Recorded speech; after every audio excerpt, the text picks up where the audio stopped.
بسم اللہ الرحمن الرحیم۔ السلام علیکم رحمۃ اللہ وبرکاتہ۔ آج کا موضوع قوم شعیب ہے، جنہیں اہل مدین بھی کہا جاتا ہے۔ اس قوم کا تذکرہ قرآن کریم میں ملتا ہے۔ یہ ایک نافرمان، سرکش اور گنہگار قوم تھی جو بہت بے ایمان تھی اور غنڈہ گردی کرنے والی اس قوم نے لوگوں کو اپنے پیغمبر سے دور کرنے کی کوشش کی۔ اللہ کے احکامات کو سرعام جھٹلایا اور پھر اللہ نے ان کی پکڑ کی۔ انہیں ایک زبردست زلزلے نے آ لیا اور پھر اس قوم کی تباہی رہتی دنیا تک لوگوں کے لیے عبرتناک سبق بن گئی۔ قوم شعیب کا قصہ ہمیں درس دیتا ہے کہ زندگی ایمانداری سے گزارنی چاہیے۔ قوم شعیب کے قصے سے ہم یہ سیکھتے ہیں کہ اللہ تعالیٰ کی نافرمانی کی بہت بڑی سزا ملتی ہے۔ دوستو، ہمیں ہر وقت اپنے اعمال کا جائزہ لیتے رہنا چاہیے اور خلق خدا کو ستانے سے گریز کرنا چاہیے۔ لہٰذا آئیے ہم سب اللہ تعالیٰ کی اطاعت کریں اور اس کے احکامات پر عمل کرنے کی کوشش کریں تاکہ ہم اللہ تعالیٰ کی رحمت اور عنایات سے ہمیشہ مستفید ہو سکیں۔ قوم شعیب کون تھی؟ ان کے بڑے بڑے گناہ کون سے تھے؟ ان کے پیغمبر کون تھے؟ قوم شعیب اور حضرت موسیٰ کا آپس میں تعلق کیا تھا؟ ان سب کے بارے میں تمام تفصیلات جاننے کے لیے ہمارے ساتھ رہیں اور آپ سے گزارش ہے کہ ویڈیو کو آخر تک ضرور دیکھیے گا۔ ناظرین، مدین ایک قبیلے کا نام ہے اور اسی قبیلے کے سبب بستی کا یہ نام مشہور ہو گیا۔ دراصل حضرت ابراہیم علیہ السلام کے ایک بیٹے کا نام مدین تھا اور ان کی نسل کو اہل مدین کہا جاتا ہے۔ وہ حضرت ابراہیم علیہ السلام کی تیسری بیوی قطورہ کے بطن سے تھے، اسی لیے یہ خاندان بنی قطورہ کہلاتا ہے۔ حضرت ابراہیم علیہ السلام کے بیٹے مدین اپنے اہل و عیال کے ساتھ اپنے سوتیلے بھائی حضرت اسماعیل علیہ السلام کے قریب ہی حجاز میں آباد ہو گئے تھے۔ حجاز میں ایک شہر یترو، شعیب کا شہر، اسے مدین شعیب بھی کہتے ہیں۔ مدین کا اصل علاقہ حجاز سے شمال مغرب اور فلسطین کے جنوب میں بحر احمر اور خلیج عقبہ کے کنارے پر واقع تھا۔ اہل مدین کا تعلق سلسلہ بنی اسرائیل سے نہیں ہے۔ اہل مدین دراصل ابراہیم کے صاحبزادے مدین کی اولاد میں سے ہیں۔ عرب کے دستور کے مطابق جو لوگ کسی بڑے شخص کے ہاتھ پر مشرف باسلام ہوتے ہیں وہ اسی کی طرف منسوب ہو کر بنی فلاں کہلاتے ہیں۔ اسی دستور کے مطابق عرب کا بڑا حصہ بنی اسماعیل کہلایا اور اولاد یعقوب کے ہاتھ پر مشرف باسلام ہوئے، اور اولاد یعقوب کے ہاتھ پر مشرف باسلام ہونے والے لوگ بنی اسرائیل کہلائے۔ اسی طرح ابراہیم کے صاحبزادے مدین کے زیر اثر آنے والے لوگ بنی مدین کہلائے۔ اس قبیلے کو اصحاب ایکا بھی کہا جاتا ہے۔ عرب کے جغرافیہ میں جو شاہراہ حجاز کے تاجروں کو شام، فلسطین، عین اور مصر تک لے جاتی ہے وہ بحر قلزم کے مشرقی کنارے سے ہو کر گزرتی تھی۔ یہ سردی اور گرمی دونوں موسموں میں قریشی قافلوں کے لیے بڑی تجارتی سڑک تھی۔ قرآن مجید میں اسی سڑک کو امام مبین کہا گیا ہے۔ حضرت شعیب بھی اسی قبیلے سے تعلق رکھتے تھے۔ حضرت شعیب علیہ السلام تیسرے عرب نبی ہیں جن کا اسم گرامی قرآن کریم میں بیان ہوا ہے، اور یہ عرب انبیاء میں تھے۔ اور عرب انبیاء یہ تھے حضرت ہود، حضرت صالح، حضرت شعیب اور حضرت محمد صلی اللہ علیہ وآلہ وسلم۔ قرآن کریم میں حضرت شعیب علیہ السلام اور ان کی قوم کا تذکرہ 11 مقامات پر آیا ہے۔ سورہ اعراف، سورہ ہود، سورہ حجر، سورہ شعراء اور سورہ عنکبوت میں آپ علیہ السلام کا ذکر موجود ہے۔ سورہ عنکبوت میں ارشاد ہوتا ہے، اور مدین کی طرف ہم نے ان کے بھائی شعیب کو بھیجا۔ اس نے کہا، اے میری قوم کے لوگوں، اللہ کی بندگی کرو اور روز آخر کے امیدوار رہو اور زمین میں مفسد بن کر زیادتیاں نہ کرتے پھرو۔ تفسیر حقانی کے مطابق آپ کا نسب نامہ شعیب بن سیفون بن ایفا بن ثابت بن مدین بن ابراہیم ہے۔ اصحاب ایکا یعنی جھنڈے والے۔ عربی میں لفظ ایکا ان سرسبز و شاداب جھاڑیوں کو کہتے ہیں جو ہرے بھرے درختوں کی وجہ سے جنگلوں میں ہوتی ہیں۔ مدین کی آبادی بحر قلزم کے مشرقی کنارے اور عرب کے شمال مغرب میں اس جگہ آباد تھی جسے شام کے متصل حجاز کا آخری حصہ کہا جاتا ہے۔ نہروں اور آبشاروں کی کثرت نے اس علاقے کو اس قدر سرسبز و شاداب بنا دیا تھا، اور وہاں میوے دار درختوں اور بیلوں اور پھولوں کے اس قدر باغات تھے کہ اگر کوئی آدمی باہر سے دیکھے تو ایک جھنڈ نظر آتا تھا۔ تو اس مناسبت سے اہل مدین کو اصحاب ایکا بھی کہا گیا، اور بعض کے نزدیک یہ قبیلہ 2 حصوں میں بٹ گیا تھا۔ شہر کے رہنے والے اہل مدین کہلاتے تھے اور دیہات کے رہنے والے اصحاب ایکا کہلاتے تھے۔ اس سے شعیب علیہ السلام کی قوم اور بستی مدین کے اطراف کے باشندے مراد ہیں۔ مفسرین کا ان میں اختلاف ہے کہ مدین اور اصحاب ایکا دونوں ہی ایک قبیلے کے نام ہیں یا الگ الگ قبیلے تھے۔ بعض کا خیال یہ ہے کہ دونوں جدا جدا قبیلے تھے، مگر راجح یہی ہے کہ دونوں ایک قبیلے کے نام ہیں۔ حافظ عماد الدین ابن کثیر کا خیال ہے کہ یہاں ایک نام کا ایک درخت تھا جو اہل قبیلہ چونکہ اس درخت کی پوجا کیا کرتے تھے، لہٰذا اسی نسبت سے مدین کو اصحاب ایکا کہا گیا۔ اصحاب الایکا نسبی نام نہیں بلکہ مذہبی نام ہے۔ نسبی نسبت سے یہ قبیلہ مدین کہلایا اور مذہبی نسبت سے اصحاب ایکا کہلایا۔ اصحاب الایکا سے مراد حضرت شعیب علیہ السلام کی قوم ہے۔ وہ جنگلوں، باغوں اور پھلدار درختوں کے مالک لوگ ہوتے تھے، اور الایکا سے مراد الغیزہ ہے اور اس سے مراد درختوں کا جھنڈ ہے اور جمع الایک ہے۔ روایت یہ ہے کہ ان کے درخت کھجور کے درخت کے مشابہ تھے اور وہ گوگل کے درخت تھے، اور کہا گیا ہے کہ الایکا یہ بستی کا نام ہے، اور یہ بھی کہا گیا ہے کہ یہ شہر کا نام ہے۔ اور ابو عبیدہ نے کہا کہ الایکا اور لیکا ان کا شہر ہے، جیسے کہ مکہ سے بکہ۔ ناظرین، قوم عاد سمود کی طرح قوم مدین بھی بت پرستی میں مبتلا تھی، اور اس جرم کے ساتھ ساتھ خرید و فروخت اور ناپ تول میں بھی یہ لوگ گڑبڑ کرتے تھے۔ معاملات میں کھوٹ، ڈاکہ زنی اور مال کی فراوانی نے ان لوگوں کو اس قدر مغرور اور متکبر بنا دیا تھا کہ وہ ان کاموں کو اپنی ذاتی میراث اور خاندانی ہنر سمجھ بیٹھے تھے۔ دنیا میں جتنے بھی انبیاء کرام مبعوث فرمائے گئے، ان کی دعوت کا مشترکہ مقصد حقوق کی بأحسن طریقے سے ادائیگی کی تعلیم عام کرنا تھا۔ ایک حقوق اللہ یعنی اللہ کی عبادت اور اس کی ہدایت پر عمل، اور دوسرا حقوق العباد جس کا تعلق انسانوں سے ہے۔ دنیا میں قوم لوط کے بعد قوم شعیب وہ قوم تھی جو دونوں حقوق پامال کر رہی تھی۔ ایک طرف تو وہ اللہ اور اس کے رسول صلی اللہ علیہ وسلم پر ایمان نہ لا کر حقوق اللہ کی خلاف ورزی کر رہی تھی، تو دوسری طرف ناپ تول میں کمی، لوٹ مار، رہزنی، ڈرانا دھمکانا، زمین پر فساد جیسے گھناؤنے جرائم کی مرتکب ہو کر حقوق العباد کی دھجیاں بکھیر رہی تھی۔ قرآن کریم میں قوم شعیب کے 3 طرح کے عیوب کا تذکرہ ملتا ہے۔ ایک، وہ لوگ کفر و شرک میں مبتلا تھے اور درختوں کی پوجا کرتے تھے۔ نمبر 2، بیوپار میں بے ایمانی اور ناپ تول میں کمی کرتے تھے۔ تیسرے، راستوں میں بیٹھ کر لوٹ مار کرتے، لوگوں کے اموال چھینتے اور غنڈہ ٹیکس وصول کرتے۔ بلکہ اگر یہ کہا جائے کہ دنیا میں غنڈہ ٹیکس کی بنیاد قوم شعیب نے ہی رکھی تو بے جا نہ ہوگا۔ اس قوم کی ہدایت کے لیے اللہ تعالیٰ نے خاتم الانبیاء حضرت شعیب علیہ السلام کو منتخب فرمایا۔ آپ نے ان لوگوں کو شرک سے بیزاری اور خدا کی توحید کا درس دیا اور رشد و ہدایت کی تعلیم دیتے ہوئے اللہ تعالیٰ کی طرف بلایا۔ پچھلی قوموں کی طرح قوم شعیب میں بھی مشرکانہ رسم و عقائد کا دورہ تھا۔ حضرت شعیب علیہ السلام نے پہلے انہیں توحید کی دعوت دی، پھر ان کی حرکتوں پر انہیں متنبہ کیا۔ سورہ اعراف میں آتا ہے، اے میری قوم، اللہ ہی کی عبادت کرو، اس کے سوا کوئی تمہارا معبود نہیں۔ تمہارے پاس تمہارے پروردگار کی طرف سے نشانی آ چکی ہے، تو تم ناپ تول پوری طرح کیا کرو اور لوگوں کو چیزیں کم نہ دیا کرو، اور زمین میں اصلاح کے بعد خرابی نہ کرو۔ اگر تم صاحب ایمان ہو تو سمجھ لو کہ یہ بات تمہارے حق میں بہتر ہے، اور ہر راستے پر مت بیٹھا کرو۔ جو شخص اللہ پر ایمان لاتا ہے اسے تم ڈراتے اور راہ حق سے روکتے ہو، اور اس میں کبھی عیب ڈھونڈتے ہو۔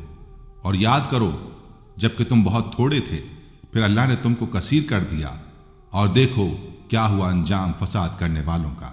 حضرت شعیب علیہ السلام کی خاص بات یہ تھی کہ اللہ تعالیٰ نے ان کو قادر الکلامی کی خصوصی صلاحیت سے نوازا تھا، اور اسی وجہ سے حضور اکرم صلی اللہ علیہ وسلم نے ان کو خطیب الانبیاء کے لقب سے بھی نوازا تھا۔ حضرت شعیب علیہ السلام اپنے تمام اوقات اپنی قوم کو دعوت حق دینے میں گزارتے تھے، اور ان کو وحدانیت کی دعوت دیتے رہتے، اور تجارت و خرید و فروخت کے دوران ناپ تول میں انصاف نہ برتنے پر اللہ کے عذاب سے بھی ڈراتے تھے۔ تو اہل مدین کہتے ہیں کہ شعیب، تم کو تو معلوم ہونا چاہیے کہ ہمارا مال خواہ ہم اس کو زیادہ میں بیچیں یا اس کو گھٹا کر فروخت کریں، تم کو ہمارے ناپ تول سے کیا کام؟ دوستو، ابن ابی حاتم میں ہے کہ ہلال بن طلق نے ایک مرتبہ سیدنا عبداللہ بن عمر رضی اللہ عنہما سے کہا کہ مکہ مدینے والے بہت ہی عمدہ ناپ تول رکھتے ہیں۔ آپ نے فرمایا وہ کیوں نہ رکھتے، جبکہ اللہ تعالیٰ کا فرمان ہے۔ قرآن کریم نے ناپ تول کو درست کرنے کا حکم اس آیت میں بھی دیا ہے، یعنی جب ناپو تو ناپ پورا کرو اور وزن سیدھے ترازو سے تول کر دیا کرو۔ اور سورہ انعام میں حکم ہے کہ ناپ تول انصاف کے ساتھ برابر کر دیا کرو، ہم کسی کو اس کی طاقت سے زیادہ تکلیف نہیں دیتے۔ اور سورہ رحمان میں فرما دیا یعنی ناپ تول قائم رکھو اور میزان کو گھٹاؤ نہیں۔ شعیب علیہ السلام کی قوم کی ایسی بدعت کی وجہ سے اللہ تعالیٰ نے غارت و برباد کر دیا۔ یہاں بھی اللہ تعالیٰ ڈرا رہا ہے کہ لوگوں کے حق مارنے والے کیا قیامت کے دن سے نہیں ڈرتے، جس دن یہ ذات پاک کے سامنے کھڑے ہو جائیں گے جس پر نہ کوئی پوشیدہ بات پوشیدہ ہے نہ ظاہر، اور وہ دن بھی نہایت ہولناک و خطرناک ہوگا، بڑی گھبراہٹ اور پریشانی والا دن ہوگا۔ اس دن یہ نقصان رساں لوگ جہنم کی بھڑکتی ہوئی اس آگ میں داخل ہوں گے۔ وہ جگہ بھی نہایت تنگ و تاریک ہوگی اور میدان آفات و بلیات سے پر ہوگا اور وہ مصائب نازل ہو رہے ہوں گے کہ دل پریشان ہوں گے، حواس بگڑے ہوئے ہوں گے، ہوش جاتا رہے گا۔ صحیح حدیث میں ہے کہ آدھے آدھے کانوں تک پسینہ پہنچ گیا ہوگا۔ مسند احمد کی حدیث میں ہے اس دن رحمان عز و جل کی عظمت کے سامنے سب کھڑے کپ کپ آ رہے ہوں گے۔ مسند احمد۔ اور حدیث میں ہے کہ قیامت کے دن بندوں سے سورج اس قدر قریب ہو جائے گا کہ 1 یا 2 نیزے کے برابر اونچا ہوگا اور سخت تیز ہوگا۔ ہر شخص اپنے اپنے اعمال کے مطابق اپنے پسینے میں غرق ہوگا۔ بعض کی ایڑیوں تک پسینہ ہوگا، بعض کے گھٹنوں تک، بعض کی کمر تک، تو بعض کو ان کا پسینہ لگام بنایا ہوا ہوگا۔ صحیح مسلم۔ اور حدیث میں ہے کہ دھوپ اس قدر تیز ہوگی کہ کھوپڑی بھنا اٹھے گی اور اس طرح اس میں جوش اٹھنے لگے گا جس طرح ہنڈیاں میں ابال آتا ہے۔ مسند احمد۔ اور روایت میں ہے کہ نبی کریم صلی اللہ علیہ وسلم نے اپنے منہ پر اپنی انگلی رکھ کر بتایا کہ اس طرح پسینے کے لگام چڑھی ہوگی۔ پھر آپ نے ہاتھ سے اشارہ کر کے بتایا کہ بعض بالکل ڈوبے ہوئے ہوں گے۔ اور حدیث میں ہے کہ 70 سال بغیر بولے چالے کھڑے رہیں گے۔ یہ بھی کہا گیا کہ 300 سال تک کھڑے رہیں گے، اور یہ بھی کہا گیا کہ 40,000 سال تک کھڑے رہیں گے اور 10,000 سال میں فیصلہ کیا جائے گا۔ صحیح مسلم میں سیدنا ابو ہریرہ رضی اللہ عنہ سے مرفوعاً مروی ہے کہ اس دن جس کی مقدار 50,000 سال ہوگی۔ ابی حاتم کی حدیث میں ہے کہ رسول اللہ صلی اللہ علیہ وسلم نے بشیر غفاری رضی اللہ عنہ سے فرمایا تو کیا کرے گا جس دن لوگ اللہ رب العالمین کے سامنے 300 سال تک کھڑے رہیں گے، نہ تو کوئی خبر آسمان سے آئے گی نہ کوئی حکم کیا جائے گا۔ بشیر رضی اللہ عنہ کہنے لگے اللہ ہی مددگار ہے۔ آپ صلی اللہ علیہ وسلم نے فرمایا سنو، جب بستر پر جاؤ تو اللہ تعالیٰ سے قیامت کے دن کی تکلیفوں اور حساب کی برائی سے پناہ مانگ لیا کرو۔ سنن نبی داؤد میں ہے کہ رسول اللہ صلی اللہ علیہ وسلم قیامت کے دن کھڑے ہونے کی جگہ کی تنگی سے پناہ مانگا کرتے تھے۔ سیدنا ابن مسعود رضی اللہ عنہ سے روایت ہے کہ 40 سال تک لوگ اونچا سر کیے کھڑے رہیں گے، کوئی بولے گا نہیں، نیک و بد کو پسینے کی لگامیں چڑھی ہوئی ہوں گی۔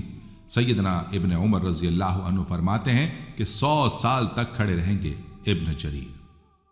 حضرت شعیب علیہ السلام نے لوگوں کو ہر طرح سے سمجھانے کی کوشش کی مگر اس بدبخت قوم پر کوئی اثر نہیں ہوا، اور اپنے گزشتہ تباہ شدہ بھائیوں کی طرح انہوں نے بھی اللہ کے نبی پر اعتراض کرنے شروع کر دیے کہ کیا آپ کو آپ کی نماز یہ کہتی ہے کہ ہم اپنے باپ دادا کا دین چھوڑ دیں اور اپنے مال اپنی مرضی سے خرچ نہ کریں؟ جیسا کہ ارشاد ہوتا ہے قوم نے کہا اے شعیب کیا تمہاری نمازیں تمہیں یہ حکم دیتی ہیں کہ ہم اپنے باپ دادا کے خداؤں کو چھوڑ دیں یا اپنے مال میں اپنی مرضی کے مطابق عمل نہ کریں؟ واہ بھائی، تم تو بڑے عقل مند نیک چلن ہو۔ حضرت شعیب علیہ السلام نے مدین والوں کو 2 باتوں کا حکم دیا۔ پہلی کہ اللہ تعالیٰ کی وحدانیت کا اقرار کریں اور اللہ عز و جل کے علاوہ کسی اور کی عبادت نہ کریں، اور دوسری ناپ تول میں کمی نہ کریں۔ قوم نے ان دونوں باتوں کا جو جواب حضرت شعیب علیہ السلام کو دیا اس کا ذکر اس آیت میں ہے۔ پہلی بات کا انہوں نے یہ جواب دیا کہ ہم ان خداؤں کی عبادت کرنا چھوڑ دیں جن کی ہمارے باپ دادا عبادت کرتے رہے۔ مدین والوں کے اس جواب سے یہ ظاہر ہوا کہ ان کے پاس بت پرستی کرنے پر دلیل اپنے آباء و اجداد کی اندھی تقلید تھی۔ اسی لیے جب حضرت شعیب علیہ السلام نے انہیں بت پرستی چھوڑنے کا حکم دیا تو انہیں بہت عجیب لگا اور کہنے لگے کہ بتوں کی پوجا کرنے کے جس طریقے کو ہمارے پچھلے لوگوں نے اپنایا ہے ہم اسے کیسے چھوڑ دیں؟ دوسری بات کا مدین والوں نے یہ جواب دیا ہم اپنے مال میں اپنی مرضی کے مطابق عمل نہ کریں۔ ان کی اس بات کا مطلب یہ تھا کہ ہم اپنے مال میں پورا اختیار رکھتے ہیں، چاہے کم ناپیں چاہے کم تولیں۔ آیت میں مذکور لفظ صلاۃ سے مراد یا تو دین و ایمان ہے یا اس سے مراد نماز ہے۔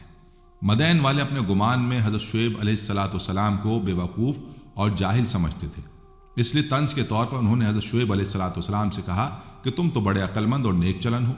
یہ جملہ ایسے ہی ہے جیسے کوئی کنجوس آدمی کو آتے دیکھ کر کہے جناب حاتم تائی تشریف لا رہے ہیں۔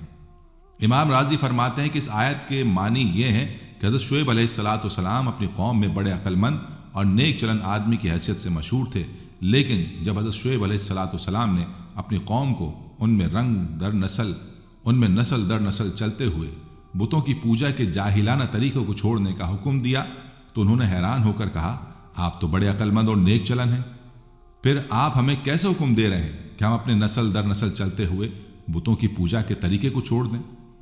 ناظرین، حضرت شعیب علیہ السلام پر چند کمزور آدمی ایمان لائے اور مالدار افراد اور قوم کے بدماشوں کا یہ طریقہ کار تھا کہ جو لوگ شعیب علیہ السلام کی خدمت میں دین سمجھنے اور قبول کرنے کی غرض سے آتے ان کو راستے میں روک کر ڈراتے، دھمکاتے اور مسلمانوں کے روبرو جاہلانہ شکوک و شبہات پیش کرتے اور دین حق میں ٹیڑھی باتیں نکالنے کی کوشش کرتے۔ آپ نے ان کو بھی روکا، لیکن باطن لوگ بجائے اس کے کہ اللہ تعالیٰ کی بات سنتے اور اپنے لیے اللہ کے نبی کو ایک رحمت سمجھتے اور شعیب پر ایمان لاتے، الٹا وہ یہ سمجھ بیٹھے کہ شعیب بھی ہماری ملت میں شامل تھا اور ہم سے کٹ کر الگ ہو گیا ہے، اور ساتھ ساتھ انہوں نے ان لوگوں کی واپسی کا مطالبہ بھی کیا جو باقی کفر چھوڑ کر مسلمان ہو چکے تھے۔ انہوں نے شعیب علیہ السلام کو دھمکی دی کہ یا تو دین میں شامل ہو جاؤ ورنہ ہماری بستی سے نکل جاؤ، اور شعیب سے کہنے لگے کہ اگر تیرا اتنا بڑا قبیلہ نہ ہوتا تو ہم دیکھتے کہ تو کس طرح ہمیں اس دین سے ہٹاتا، ہم تجھے سنسار کر دیتے۔ حضرت شعیب علیہ السلام نے ان کو جواب دیا کہ میرا قبیلہ اللہ سے بھی تم کو زیادہ عزیز ہے اور خدا کو تم نے بھلا کر پس پش ڈال دیا ہے، یقیناً جو تم عمل کرتے ہو وہ سب میرے رب کے احاطہ علم میں ہے۔ حضرت شعیب نے گزشتہ تباہ شدہ قوموں کا حوالہ دیتے ہوئے ان کو فرمایا کہ ان لوگوں نے بھی اللہ کے انبیاء کی مخالفت کی تھی اور اپنی ضد پر ڈٹے رہے، اللہ نے ان سے انتقام لیا اور ان تمام کو کیفر کردار تک پہنچایا۔ کہیں ایسا نہ ہو کہ میری مخالفت کی وجہ سے تم کو بھی کوئی ناگہانی آفت گھیرے، اس لیے اب بھی وقت ہے کہ سمجھ جاؤ اور نبی کی مخالفت سے اللہ کا عذاب نہ خریدو۔ سورہ ہود میں ارشاد ہوتا ہے، اور اے میری قوم تمہیں میری ضد یہ نہ کموا دے، برا کام کروا دے، تم پر پڑے جو پڑھا تھا نوح کی قوم یا ہود کی قوم یا صالح کی قوم پر۔ اے میری قوم تمہیں میری ضد یہ نہ کموا دے، برا کام کروا دے کہ تم پر پڑے جو پڑھا تھا نوح کی قوم یا ہود کی قوم یا صالح کی قوم پر، اور لوط کی قوم تو کچھ تم سے دور نہیں۔ حضرت شعیب علیہ السلام نے اپنی قوم سے مزید فرمایا کہ اے میری قوم مجھ سے تمہاری عداوت اور بغض، میرے دین کی مخالفت، تمہارے اللہ تعالیٰ سے کفر پر اصرار کرنے اور بتوں کی پوجا کرنے پر قائم رہنے، لوگوں سے ناپ تول میں کمی کرنے کو نہ چھوڑنے اور اللہ تعالیٰ کی بارگاہ میں توبہ سے اعتراض کرنے کی وجہ سے کہیں تم پر ویسا ہی عذاب نازل نہ ہو جائے جیسا حضرت نوح علیہ السلام کی قوم پر، حضرت ہود علیہ السلام کی قوم پر، یا حضرت صالح علیہ السلام کی قوم پر، یا حضرت لوط علیہ السلام کی قوم پر نازل ہوا۔ اور حضرت لوط علیہ السلام کی قوم کا زمانہ دوسروں کی بنسبت تم سے زیادہ قریب ہے، لہٰذا ان کے حالات سے عبرت حاصل کرو اور اس بات سے ڈرو کہ کہیں میری مخالفت کی وجہ سے تم بھی اس طرح کے عذاب میں مبتلا نہ ہو جاؤ جس میں وہ لوگ مبتلا ہوئے۔ ناظرین، اتنی واضح نصیحت کے باوجود ان لوگوں نے نہ تو بت پرستی چھوڑی اور نہ ہی ناپ تول درست کیا، بلکہ الٹا وہ اپنے محسن کے دشمن ہو گئے اور کہنے لگے یا تو ہمارے دین میں واپس آ جاؤ یا اس بستی سے نکل جاؤ۔ اس کے ساتھ ہی ان کی قوم کے وہ سردار جو کافر تھے وہ قوم کے لوگوں سے کہنے لگے اگر تم شعیب کے پیچھے چلے تو یاد رکھو اس صورت میں تمہیں سخت نقصان اٹھانا پڑے گا۔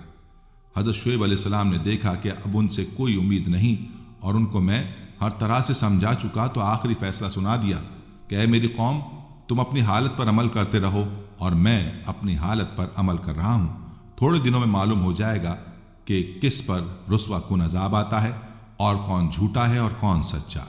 قوم کے متکبر سرداروں کی جارحانہ گفتگو کے بعد حضرت شعیب علیہ السلام کو اس بات کا اندازہ ہو گیا تھا کہ ان کے دلوں پر مہر لگ چکی ہے اور ان پر کسی بات کا کوئی اثر نہیں ہوگا، لہٰذا انہوں نے اپنے رب سے دعا کی، اے پروردگار ہم میں اور ہماری قوم میں انصاف کے ساتھ فیصلہ کر دے اور آپ سب سے اچھا فیصلہ کرنے والے ہیں۔ سورہ اعراف آیت 89۔ در حقیقت ان الفاظ کے ساتھ حضرت شعیب نے اپنی قوم میں سے جو کفار تھے ان کو ہلاکت کی دعا کی تھی، جسے اللہ تعالیٰ نے قبول فرما لیا۔ قوم شعیب 3 طرح کے عیوب میں مبتلا تھی اور اللہ تعالیٰ نے اسے 3 طرح کے عذاب سے نیست و نابود کیا۔ قرآن کریم میں 3 طرح کے عذاب کا تذکرہ ہے۔ ان لوگوں پر 3 طرح کے عذاب آئے تھے: صحیح یعنی چیخ کا عذاب، رجفہ یعنی زلزلے کا عذاب، یوم الذلت یعنی سائبان والے دن کا عذاب۔ سورہ اعراف میں ہے کہ ان کو بھونچال نے آ پکڑا اور وہ اپنے گھروں میں اوندھے پڑے رہ گئے۔ سورہ عنکبوت میں اللہ تعالیٰ نے فرمایا کہ انہوں نے شعیب کو جھوٹا سمجھا، سو ان کو زلزلے نے آ پکڑا اور وہ اپنے گھروں میں اوندھے پڑے رہ گئے۔ سورہ ہود میں چنگھاڑ کے ذریعے عذاب کا ذکر آیا، کیونکہ یہ لوگ اپنے نبی کا مذاق اور تمسخر اڑایا کرتے، پھپتیاں کستے تھے۔ اللہ تعالیٰ نے ایک فرشتے کے ذریعے اس قوم پر ایک چیخ لگوائی جس سے ان کے کلیجے پھٹ گئے۔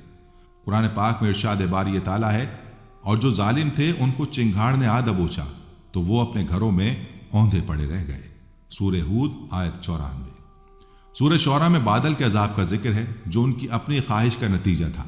انہوں نے کہا تھا کہ تم ان میں سے ہو جن پر جادو کر دیا جاتا ہے، اور تم تو صرف ہماری طرح کے آدمی ہو، اور ہمارا خیال ہے کہ تم جھوٹے ہو۔ اگر تم سچے ہو تو ہم پر آسمان سے ایک ٹکڑا لا گراؤ۔ سورہ شعراء آیت 185 سے 187۔ چونکہ انہوں نے جھٹلایا تھا تو انہیں بادل والے دن کے عذاب نے پکڑ لیا، اور وہ بھاری دن کا عذاب تھا۔ سورہ شعراء۔ علامہ ابن کثیر فرماتے ہیں کہ اللہ تعالیٰ نے ان پر پہلے تو سخت گرمی مسلط فرمائی اور 7 دن مسلسل ان پر ہوا بند رکھی، جس کی وجہ سے پانی اور سائے بھی ان کی گرمی نہ کم کر سکا اور نہ ہی درختوں کے جھنڈ کام آئے۔ چنانچہ اس مصیبت سے گھبرا کر بستی سے جنگل کی طرف بھاگے، وہاں ان پر بادلوں نے سایہ کر لیا۔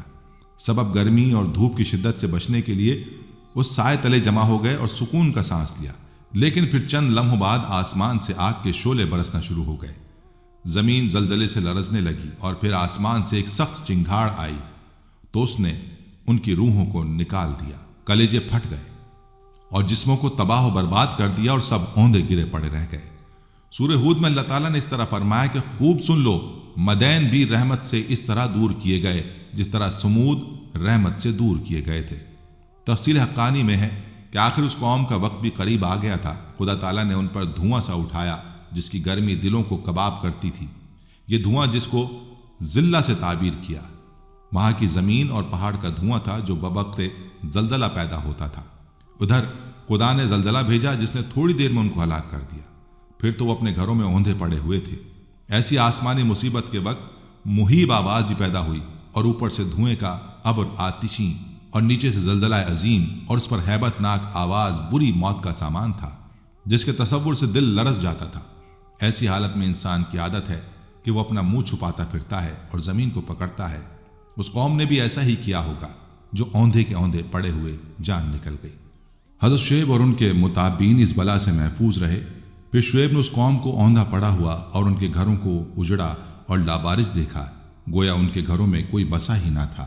بڑی حسرت کے ساتھ تاسف اور رنج کر کے ان کے مردوں سے یہ خطاب کیا: اے میری قوم، میں نے تم کو اپنے رب کے پیغام پہنچا دیے تھے اور میں نے تمہاری خیر خواہی کی تھی، پھر جنہوں نے قبول حق سے انکار کیا ان پر افسوس کیوں کروں۔ حضرت شعیب علیہ السلام نے طویل عمر پائی۔ روایات کے مطابق انتقال کے وقت آپ کی عمر 400 سال تھی۔ اردن کے شہر السلط کے قریب وادی شعیب میں آپ علیہ السلام سے منسوب ایک مزار ہے جس پر حکومت نے شاندار مقبرہ اور اس سے متصل مسجد بھی تعمیر کروائی ہے۔ روایت یہ بھی کہ اپنی قوم کی تباہی کے بعد حضرت شعیب علیہ السلام ہجر موت کے مشہور شہر شیون چلے گئے تھے۔ اس کی مغربی جانب شبام نامی مقام پر آپ علیہ السلام کا انتقال ہوا اور وہیں آپ کی قبر ہے۔ تاہم تفسیر ابن کثیر میں وہاب بن منبع سے مروی ہے کہ حضرت شعیب علیہ السلام اور ان کے ساتھیوں نے مکہ مکرمہ میں وفات پائی اور آپ کی قبر کعبہ شریف کی غربی جانب ہے، واللہ اعلم۔ بعض مفسرین کے مطابق آپ علیہ السلام کو حضرت موسیٰ علیہ السلام کے سسر ہونے کا بھی شرف حاصل ہے۔ سورہ اعراف میں ان قوموں کے قصے ہیں جن پر خدا کا عذاب آیا۔ اگر ہم ان قصوں کو آج کے تناظر میں دیکھیں اور ان سے سبق لینے کی کوشش کریں تو ایک خیال یہ آتا ہے کہ یہاں جن قوموں کا ذکر ہے وہ ایک چھوٹے سے علاقے میں آباد تھیں اور ان کی آبادی چند لاکھ سے زیادہ نہ رہی ہوگی، لیکن آج تو بڑی بڑی آبادی کے ملک اور قومیں ہیں۔ تو اب ہم ان قصوں کا انطباق آج پر کیسے کر سکتے ہیں؟ اس سوال پر غور کرنا اور اس کا حل تلاش کرنا ہر اس شخص کے لیے ضروری ہے جو دعوت اللہ کا کام اپنا فرض سمجھتا ہے۔ گزشتہ چند صدیوں میں جتنی تیزی سے تبدیلیاں ہوئی ہیں، اس میں دن بدن جتنی تیزی آ رہی ہے، جان لینا چاہیے کہ یہ تیزی انجام کی طرف لے جا رہی ہے۔ ابلاغ کے ذرائع کی بڑھتی ہوئی تیزی کسی بھی فرد سے رابطہ کرنے کی سہولت ہر داعی کے لیے آسانی فراہم کر رہی ہے، اور وہ دن دور نہیں جب ہر شخص کی اپنی مخصوص آئی ڈی ہوگی اور آپ ایک کلک کے ذریعے دنیا کے اربوں افراد میں سے کسی کو بھی تلاش کر سکیں گے اور اس سے رابطہ اور بات کر سکیں گے۔ اور حضرت محمد مصطفیٰ صلی اللہ علیہ وسلم کی شخصیت اپنی پوری آب و تاب اور مکمل دعوت اور انسانیت کی فلاح کے مکمل پیکج کے ساتھ موجود ہے۔ اس سہولت نے کسی مرکزی شخصیت کی ضرورت کو بھی ختم کر دیا ہے۔ ضرورت اس بات کی ہے کہ دعوت دینے والے اپنی سیرت و کردار کو حضور صلی اللہ علیہ وسلم کی سیرت سے قریب کرنے کی کوشش کرتے ہوئے اپنے اپنے حلقہ اثر میں دعوت دیں، اور جو لوگ ابلاغ عامہ میں دلچسپی رکھتے ہیں وہ اس کی صلاحیت بڑھائیں اور ٹیکنالوجی پر دسترس حاصل کریں۔ وہ دن بھی قریب ہے کہ جب ایک فرد ایک ہی وقت میں تمام انسانوں سے خطاب کر سکے گا۔ یاد رکھنا چاہیے کہ وقت کے معروف ذرائع ابلاغ کا استعمال حضور صلی اللہ علیہ وسلم کا طریقہ ہے۔ آپ صلی اللہ علیہ وسلم کے زمانے میں جبل ابو قیس لوگوں تک بات پہنچانے کا ذریعہ تھی۔ ایک برہنہ قاصد اپنے اونٹ کو زخمی کر کے چیخ چلا کر لوگوں کو اپنی طرف متوجہ کرتا تھا۔ آپ صلی اللہ علیہ وسلم نے بھی اس پہاڑی پر کھڑے ہو کر لوگوں کو بلایا، بس انداز اپنا تھا۔ تو اب ہر ایک کو موقع ملنے والا ہے۔ گو کہ ابلاغ کی تیزی کا سارا انتظام شیطان کے بھائیوں کے ہاتھ میں ہے، لیکن بالآخر یہ سب استعمال ہوں گے انسانوں پر خدا کی آخری حجت پوری کرنے کے لیے انشاءاللہ۔ سورہ اعراف کی آیت 94 تا 96 میں ارشاد ہوا، کبھی ایسا نہیں ہوا کہ ہم نے کسی بستی میں نبی بھیجا ہو اور اس بستی کے لوگوں کو پہلے تنگی اور سختی میں مبتلا نہ کیا ہو، اس خیال سے کہ شاید وہ عاجزی پر اتر آئیں۔ پھر ہم نے ان کی بدحالی کو خوشحالی سے بدل دیا، یہاں تک کہ وہ خوب پھلے پھولے اور کہنے لگے ہمارے اسلاف پر بھی اچھے اور برے دن آتے ہی رہے ہیں۔ آخر کار ہم نے انہیں اچانک پکڑ لیا اور انہیں خبر تک نہ ہوئی۔ اگر بستیوں کے لوگ ایمان لاتے اور تقوی کی روش اختیار کرتے تو ہم ان پر آسمان اور زمین سے برکتوں کے دروازے کھول دیتے، مگر انہوں نے تو جھٹلایا، لہٰذا ہم نے اس بری کمائی کے حساب میں انہیں پکڑ لیا وہ جو سمیٹ رہے تھے۔ قوم نوح، عاد و سمود، قوم لوط اور اصحاب مدین کے طرز فکر و عمل اور برے انجام کے تذکرے کے بعد وہ اصول بتایا جا رہا ہے جو ہر زمانے میں اللہ تعالیٰ کے انبیاء علیہ السلام کی بعثت کے موقع پر اختیار فرمایا ہے، اور وہ یہ کہ جب کسی قوم میں کوئی نبی بھیجا گیا تو پہلے اس قوم کو مصائب اور آفات میں مبتلا کیا گیا تاکہ اس کا دل نرم پڑے، اس کی شیخی اور تکبر سے اکڑی ہوئی گردن ڈھیلی ہو، اپنی طاقت کا غرور اور دولت کا نشہ اتر جائے، اپنے ذرائع اور وسائل اور اپنی قوموں اور اپنی قوتوں اور قابلیتوں پر اس کا اعتماد ٹوٹ جائے، اسے محسوس ہو کہ اوپر کوئی اور طاقت بھی ہے جس کے ہاتھ میں اس کی قسمت کی ڈور ہے، اور اس طرح اس کے کان نصیحت کے لیے کھل جائیں اور وہ اپنے خدا کے سامنے عاجزی کے ساتھ جھک جانے پر آمادہ ہو جائے۔ لیکن جب سختی اور تنگی میں اس کا دل قبول حق کی طرف مائل نہیں ہوتا تو اس کو خوشحالی کے فطرے میں مبتلا کر دیا جاتا ہے، اور یہاں سے اس کی بربادی کی ابتدا ہوتی ہے۔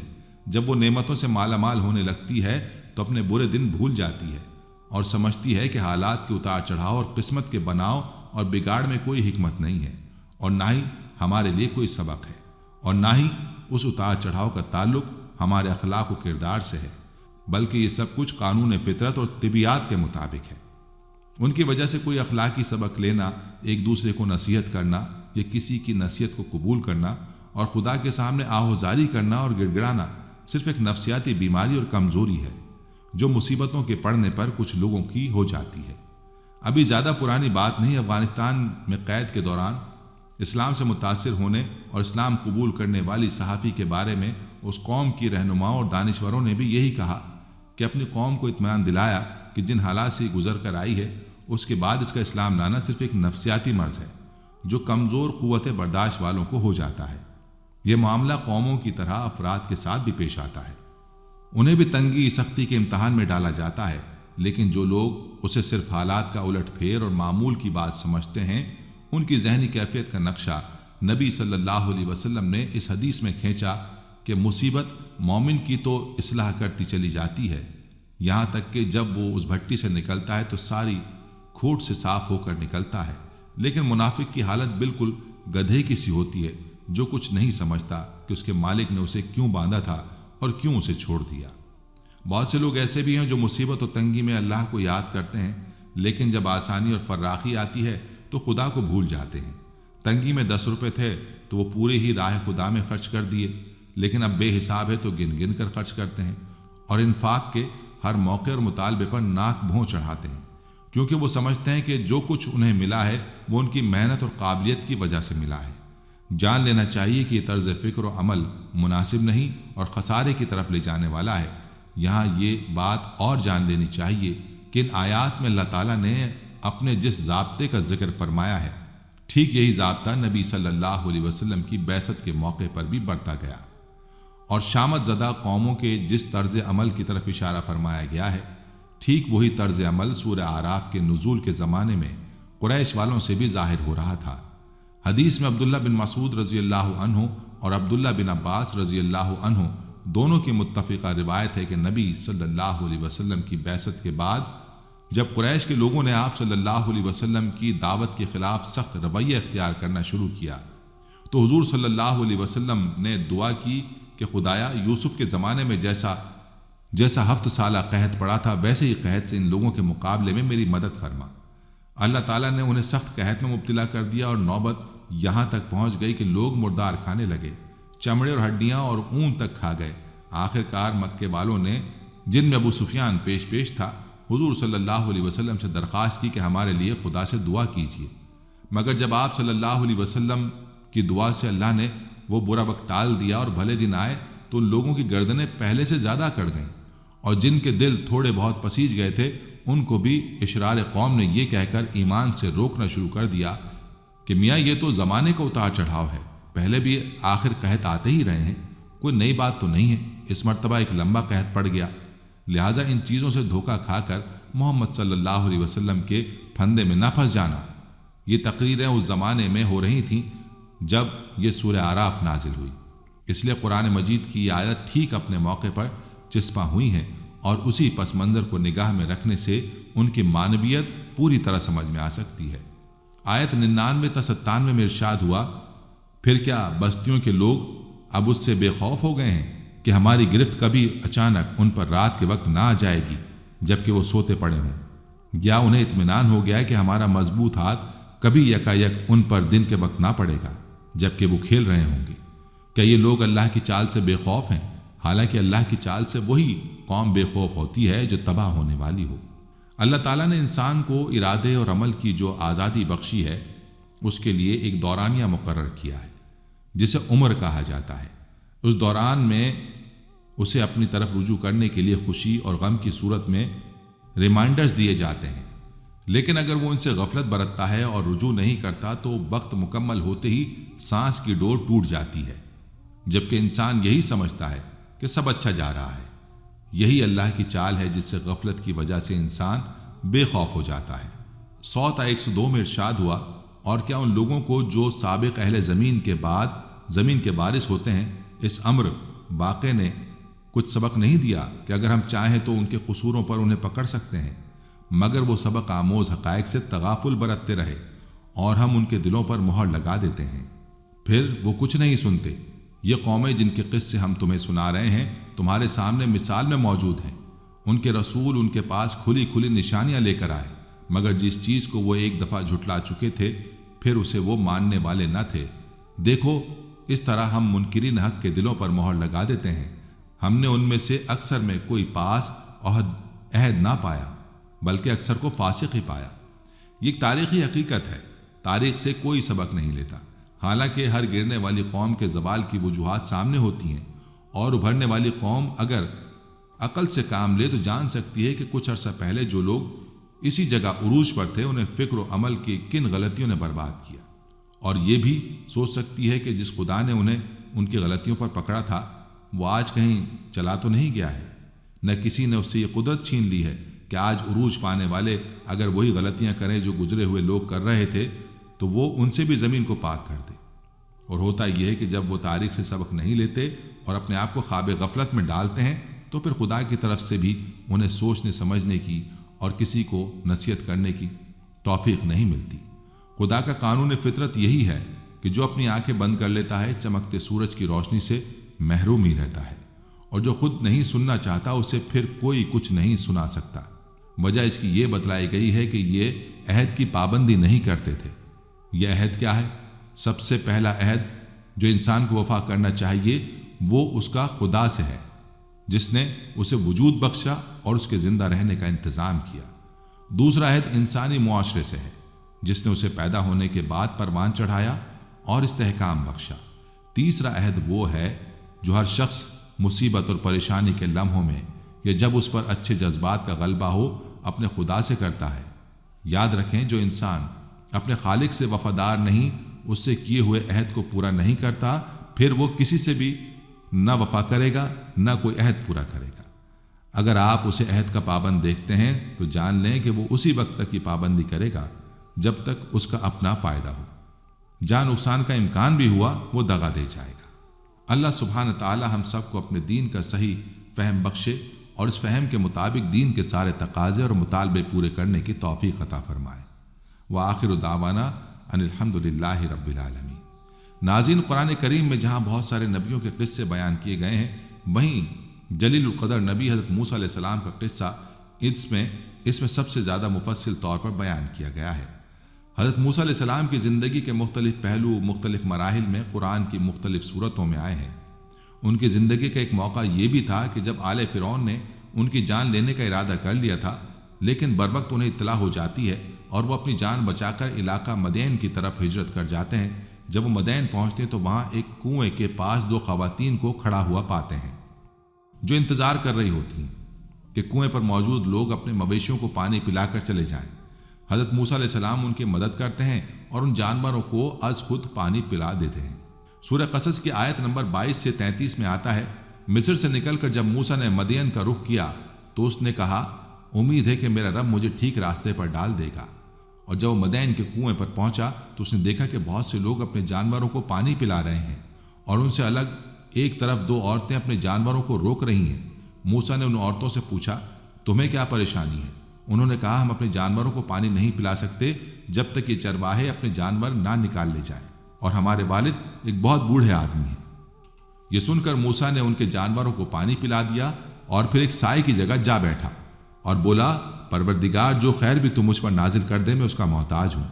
کچھ دیر نہ گزری تھی کہ ان دونوں عورتوں میں سے ایک شرم و حیا کے ساتھ چلتی ہوئی اس کے پاس آئی اور کہنے لگی، میرے والد آپ کو بلا رہے ہیں تاکہ آپ نے ہمارے لیے جانوروں کو جو پلایا ہے اس کا اجر آپ کو دیں۔ موسیٰ جب اس کے پاس پہنچا اور اپنا سارا قصہ سنایا تو اس نے کہا، کچھ خوف نہ کرو، اب تم ظالم لوگوں سے بچ نکلے ہو۔ ان دونوں عورتوں میں سے ایک نے اپنے باپ سے کہا، ابا جان، اس شخص کو نوکر رکھ لیجئے۔ بہترین آدمی جسے آپ ملازم رکھیں وہی ہو سکتا ہے جو مضبوط اور امانت دار ہو۔ اس کے باپ نے موسیٰ سے کہا، میں چاہتا ہوں کہ اپنی ان بیٹیوں میں سے ایک کا نکاح تمہارے ساتھ کر دوں، بشرط یہ کہ تم 8 سال تک میرے ہاں ملازمت کرو، اور اگر 10 سال پورے کر دو تو تمہاری مرضی ہے، میں تم پر سختی نہیں کرنا چاہتا، تم انشاءاللہ مجھے نیک آدمی پاؤ گے۔ موسیٰ نے جواب دیا، یہ بات میرے اور آپ کے درمیان طے ہو گئی، ان دونوں مدتوں میں سے جو بھی میں پوری کر دوں اس کے بعد پھر کوئی زیادتی مجھ پر نہ ہو، اور جو کچھ قول و قرار ہم کر رہے ہیں اللہ اس پر نگہبان ہے۔ جب موسیٰ نے مدت پوری کر دی اور اپنے اہل و عیال کو لے کر چلا تو طور کی جانب تو اس کو ایک آگ نظر آئی۔ اس نے اپنے گھر والوں سے کہا، ٹھہرو، میں نے ایک آگ دیکھی ہے، شاید وہاں سے کوئی خبر لے آؤں یا اس آگ سے کوئی انگارہ ہی اٹھا لاؤں جس سے تم تاپ سکو۔ وہاں پہنچا تو وادی کے داہنے کنارے پر مبارک خطے میں ایک درخت سے پکارا گیا، اے موسیٰ، میں ہی اللہ ہوں، سارے جہانوں کا مالک۔ حضرت موسیٰ علیہ السلام نے کوہ طور پر اللہ تعالیٰ کی شان کا مظاہرہ کیا اور اللہ سے اللہ کے دیدار کی خواہش ظاہر کی، جس پر وہ اس کے جلوے کی تجلی کو سہ نہیں پائے اور بے ہوش ہو گئے۔ پھر اللہ کے حکم سے انہوں نے مصر واپسی کا ارادہ کیا اور وہاں فرعون اور اس کے حواریوں کے ساتھ ان کا معرکہ ہوا، باطل پر حق غالب آیا۔ حضرت موسیٰ علیہ السلام نے اپنے سے پہلے والے انبیاء کی سنت کو زندہ کرتے ہوئے اپنے فرض کو بخوبی نبھایا، اور یوں قوم شعیب کی طرح ایک اور سرکش قوم کا خاتمہ ہوا۔ اللہ تعالیٰ سے دعا ہے کہ ہمیں تباہ شدہ قوموں کے حال سے عبرت لینے اور اعمال صالحہ کی توفیق فرمائے۔ آمین ثم آمین۔ ناظرین، یہ تھی ہماری آج کی ویڈیو۔ امید ہے کہ آپ کو ہماری آج کی یہ ویڈیو پسند آئی ہوگی۔ اگر آپ کو ہماری ویڈیو پسند آئی ہے تو اسے لائک کریں اور اپنے پیاروں اور دوستوں کے ساتھ بھی ضرور شیئر کریں۔ کمنٹس میں آپ ہمیں بتائیں کہ آپ اور کن موضوعات پر ویڈیو دیکھنا چاہتے ہیں۔ اس کے ساتھ ساتھ آپ کمنٹس میں ہم سے سوالات بھی پوچھ سکتے ہیں، لیکن یہ سب کرنے سے پہلے ہمارے چینل کو سبسکرائب کر لیں اور بیل کے بٹن کو بھی پریس کر لیں تاکہ ہماری آنے والی مزید معلوماتی ویڈیوز کا نوٹیفیکیشن آپ کو بر وقت مل سکے اور آپ علم کے اس خزانے سے مستفید ہو سکیں۔ اب ملاقات ہوگی آنے والی ویڈیو میں، تب تک کے لیے خدا آپ کا حامی و ناصر ہو۔ فی امان اللہ۔ آخر میں پیارے دوستو، ہم نے ہر ویڈیو کے اختتام پر ایک دعا کا سلسلہ شروع کیا ہوا ہے۔ جو بھی اس دعا میں شامل ہوگا، میرا یہ دعویٰ ہے کہ اللہ کریم اس کی تقدیر کو بدل دے گا۔ پہلے میرے تمام ساتھی، مائیں، بہنیں سب مل کر میرے ساتھ درود شریف پڑھ لیں اور کثرت کے ساتھ کمنٹس میں آمین لکھیں۔ اللہ اس آمین کو لکھنے کی برکت سے آپ کی اور میری تقدیر بدل دے گا۔ درود ابراہیمی پڑھ لیں۔ اللہم صلی علی محمد وعلی آل محمد کما صلیت علی ابراہیم وعلی آل ابراہیم انک حمید مجید۔ اللہم بارک علی محمد وعلی آل محمد کما بارکت علی ابراہیم وعلی آل ابراہیم انک حمید مجید۔ بندے، ہم تیرے عاجز بندے تیری پاکی بیان کرتے ہیں اور تیرے آگے دعا کے لیے ہاتھ پھیلاتے ہیں۔ ہماری خطاؤں کو معاف فرما، ہمارے گناہوں کو معاف فرما۔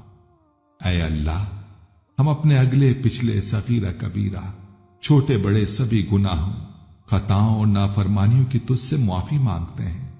اے اللہ، اے رب العزت، ہم اپنے گناہوں سے توبہ کرتے ہیں، ہماری توبہ قبول کر لے۔ اے پاک پروردگار، ہم سب کو سچا اور پکا مسلمان بنا دے، ہم سب کو اسلام پر استقامت نصیب فرما دے، ہمیں کامل اور پختہ ایمان والا بنا۔ اے پاک پروردگار، تمام مسلمانوں کو خواب غفلت سے بیدار کر دے۔ اے اللہ، ہمارے دین اسلام کی حفاظت فرما، مسلمانوں کو دین و دنیا میں عزت عطا فرما۔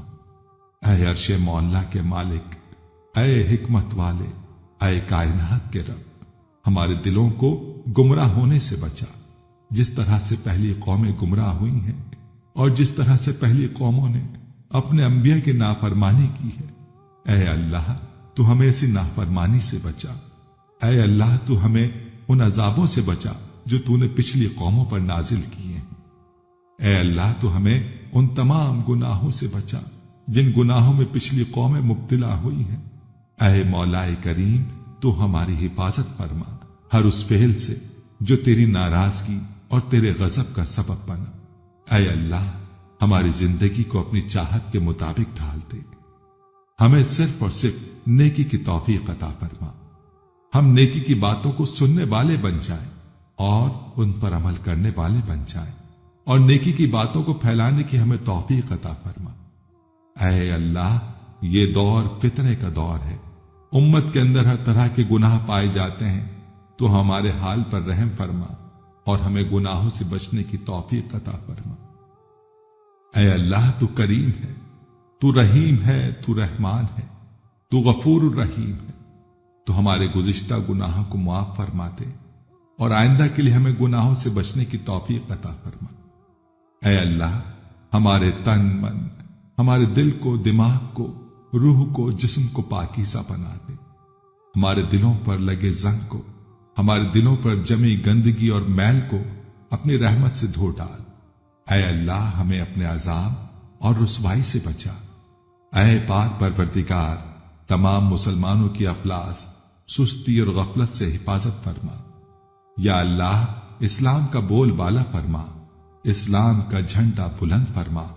اے اللہ، کل امت محمدیہ کو حشر کی رسوائی سے پناہ عنایت فرما۔ اے اللہ، ہم سے راضی ہو جا، ہمیں شیطان اور نفس کے شر سے بچا۔ اے پاک پروردگار، ہمارے قدموں کو صراط مستقیم پر قائم رہنے والا بنا دے، ہم پر اپنی خاص رحمت نازل فرما اور اپنے قہر و غضب سے بچا لے۔ اے اللہ، ہمیں ان لوگوں کی صحبت عطا فرما جو کہ تیرے پسندیدہ بندے ہوں، اور ہمیں تجھ سے قریب کر دیں، جو تیری یاد دلاتے رہیں اور ہمارے ایمان میں اضافے کا سبب بنے، اور ہماری نیکی کے سفر کی منزل جنت ہو اور تیری رضا کا حصول ہو۔ اے اللہ، ہمیں وہ طاقت نہ دے جس سے ہم دوسروں کو کمزور کر دیں، ہمیں وہ دولت نہ دے جس کی خاطر ہم دوسروں کو غریب سمجھیں، ہمیں وہ علم نہ دے جسے ہم اپنے سینے میں چھپا کر رکھیں، ہمیں وہ بلندی نہ دے کہ ہمیں پستی میں کچھ نظر نہ آئے، ہمیں وہ سب کچھ دے جو ہم دوسروں میں بانٹ سکیں اور سب کے برابر ہو جائیں۔ اے پاک پروردگار، کوئی کام آسان نہیں مگر تو جسے آسان کر دے، اور جب تو چاہتا ہے مشکل کو آسان کر دیتا ہے۔ یا اللہ، جتنے بھی مسلمان بہن بھائی مشکل میں ہیں ان کی مشکلات کو آسان فرما دے۔ یا اللہ، ہمیں کبھی بھی کسی بھی حالات میں مشکلوں اور پریشانیوں میں، خوشیوں میں، راحتوں میں کبھی بھی اکیلا مت چھوڑنا۔ اے پاک پروردگار، ہماری کوشش یہی ہے کہ ہم نیکی کی بات کو پھیلائیں تاکہ تمام انسان ان گناہوں سے خود کو بچا سکیں جن گناہوں کی وجہ سے گزشتہ قوموں پر عذاب نازل ہوئے۔ اے مولا کریم، نیکی کی ان باتوں کو پھیلانے میں تو ہماری مدد و نصرت فرما، اور ہمیں نیکی کی باتوں کو پھیلانے کی توفیق عطا فرما۔ اے اللہ، نیکی کی باتوں کو پھیلانے کی ہماری اس کوشش کو قبول فرما اور ہماری اس کاوش کو ہماری نجات کا ذریعہ بنا۔ یا اللہ، ہماری ان تمام حاجات کو، ہماری ان تمام دعاؤں کو جو ہمارے لبوں سے ادا ہوئیں یا جو ہمارے دلوں میں ہیں، اپنے حضور شرف قبولیت عطا فرما۔ ہمیں اپنے در سے خالی ہاتھ نہ لوٹانا، ہماری جھولی کو بھر دینا۔ اے تمام جہانوں کے مالک، دنیا سے رخصت ہوتے وقت ہماری زبان پر کلمہ طیبہ جاری فرمانا، اور قیامت کے دن ہمیں اپنے عرش کے سائے میں جگہ عطا فرمانا۔ آمین آمین آمین یا رب العالمین۔